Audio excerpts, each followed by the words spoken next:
Hello and welcome to episode 16 of Taking Names. This is my playthrough of Elden Ring and we are super close to the end now.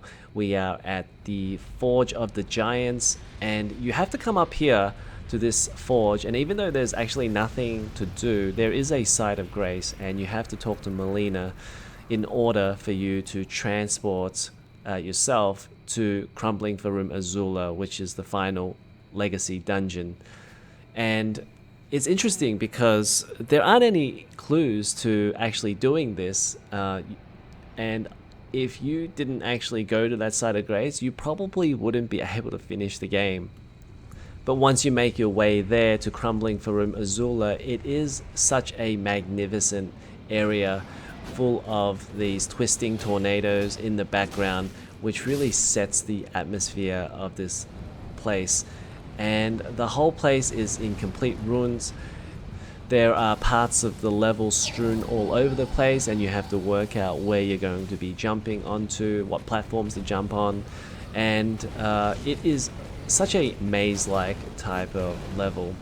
And that's what's beautiful about this dungeon, is that typically with Souls games you feel like you're kind of lost going through all the corridors through these internal areas, but Crumbling Farum Azula shows that this also happens when the level is really well designed for outdoor areas as well, because you can see these areas off into the distance and you want to get to them but you don't know how to get to them, so there is still this sense of trying to explore all the areas and just getting lost and just following down a path and seeing where it goes.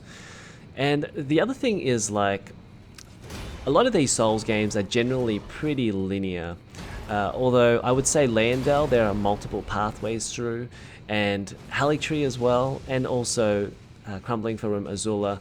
But generally speaking, what you're really trying to do is just trying to find the next site of grace all the time and trying to get to the next checkpoint. And that's what Elden Ring feels like, trying to always get to the next checkpoint, and it's just a battle for survival all the time, and it is super fun.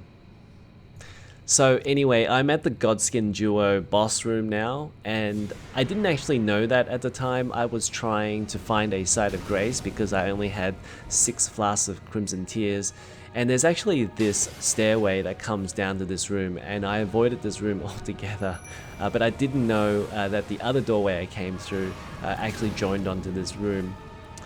So I got locked out, and I had to fight this boss with just 4 flasks of Crimson Tears, but I decided to give it a go anyways, just to see how far I would get. I didn't want to lose all those runes that I had. I had 119,000 runes. The Godskin Noble in the Divine Tower Learning of the Legs was actually a really difficult boss fight for me, so I was a little bit worried that this would be a difficult boss fight as well. But I was surprised how quickly I took down the Godskin Apostle, that first one, the skinnier one. And then once I took him down, I figured maybe I'd have a chance to defeat the Noble if there was still both of us, the Mimic Tier and myself, remaining. One of the issues with fighting the Godskin Noble in Learning of the Tower is that you're fighting him head on with no other help as well, no summons, and you're along this bridge and it's very easy for him to attack you head on.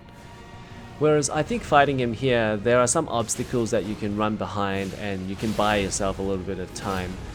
And also, I don't really know if the hit points amount or the amount of damage he does is the same as the one in the Divine Tower. So I think overall, I did find this one to be a little bit easier than the one in the Divine Tower.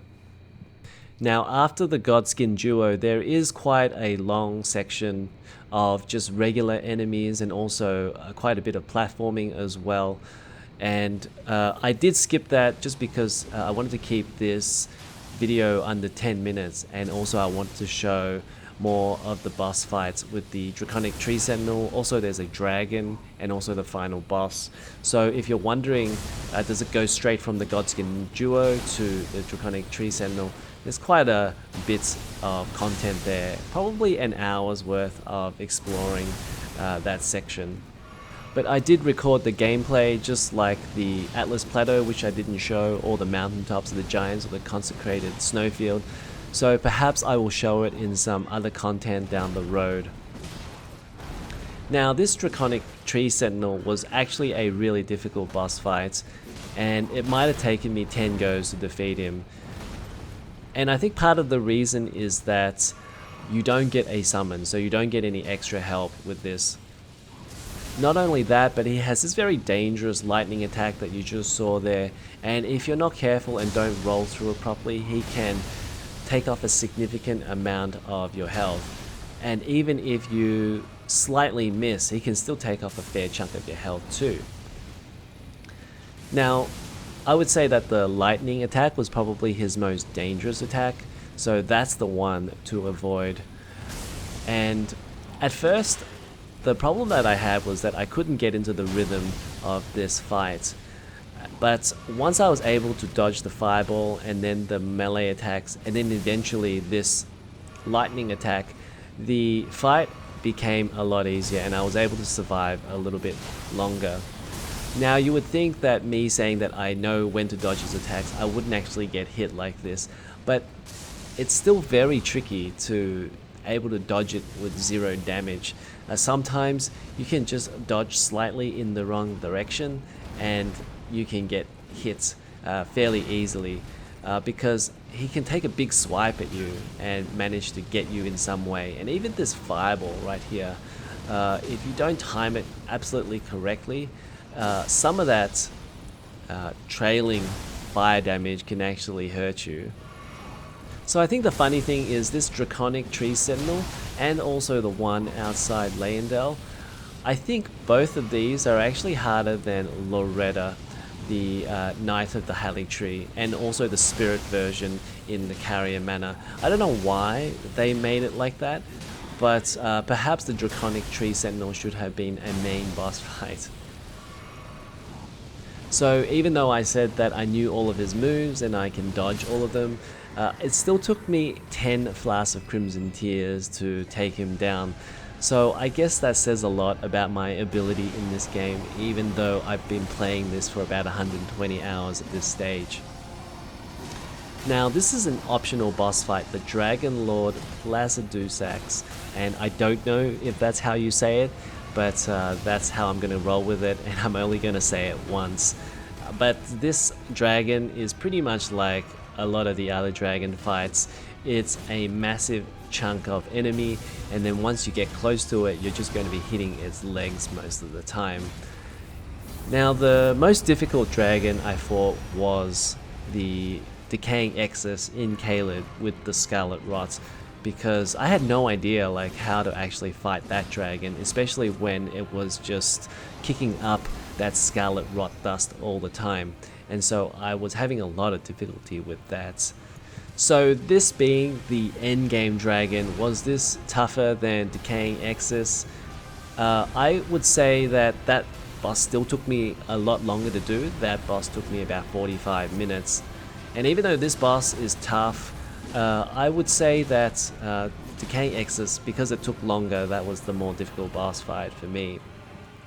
Now if I'm not mistaken, I think I died once, maybe twice, before I managed to defeat him, so he wasn't that particularly tough, although he does have some very strong attacks.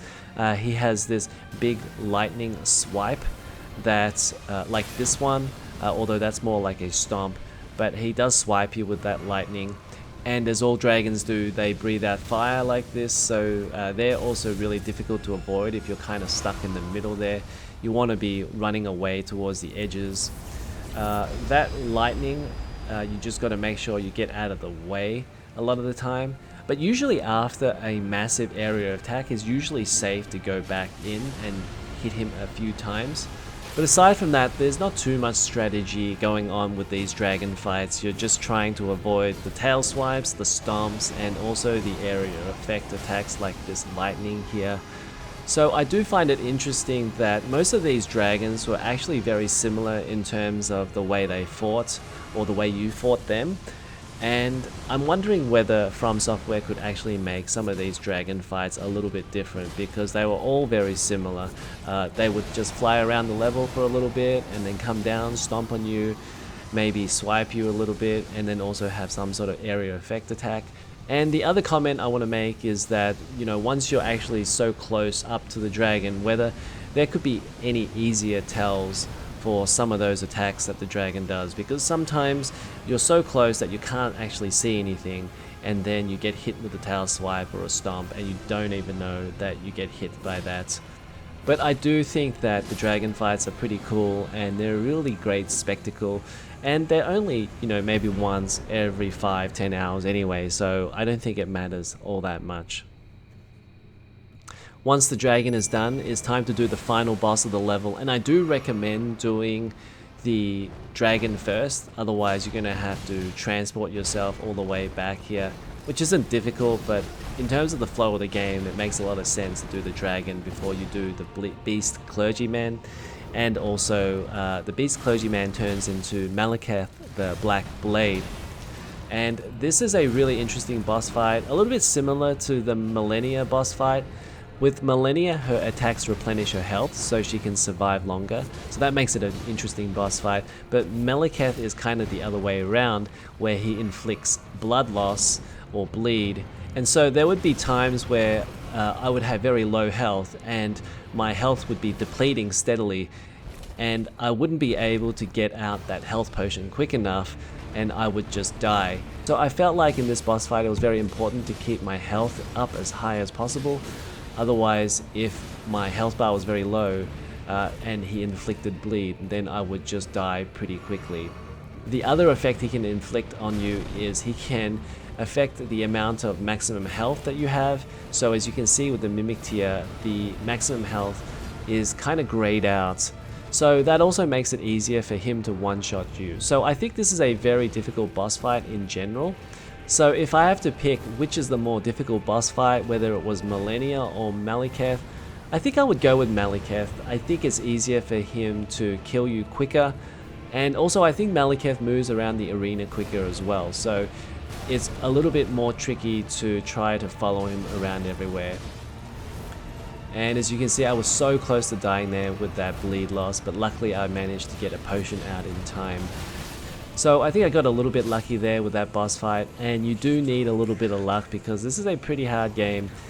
So there you go, that's Maliketh, the Black Blade done, and we have one final area to go, which is Leyndell, the Ashen capital. I do hope you join me for that final episode, and if you've been enjoying this series, make sure to hit the like button, also to subscribe to this channel for more videos like this, and I'll see you guys in the next episode.